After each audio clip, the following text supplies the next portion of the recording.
d'attitude étrange, de défiance. Moi, je comprends très bien ce qui s'est passé. Enfin, je comprends très bien. Je veux dire, je comprends qu'en avril, voilà, ne te découvre pas d'un fil, c'est-à-dire que le gouvernement et tout ça, il y avait quand même une sorte d'inconnu, d'angoisse, de dire écoutez, on reprendra probablement pas le championnat. C'est quelque chose qui me paraissait, voilà, une des possibilités évidemment m'enchantait pas, mais je me disais voilà, si après tout le phénomène sanitaire fait que, et pour nous aussi dans le cinéma et tout ça, c'était la même question, on avait peur de ça.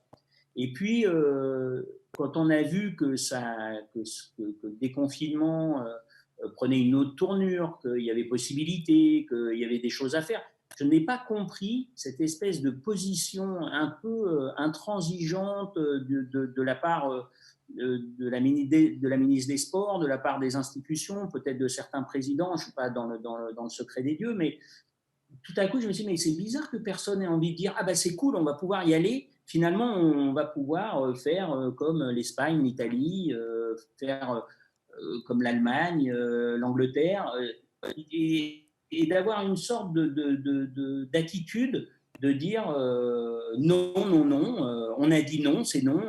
J'ai un côté un petit peu comme ça, comme quand j'étais à l'école et que tu avais un prof où tu disais c'est dommage parce que ça, c'est pas forcément un mauvais prof, mais il est un peu obtus.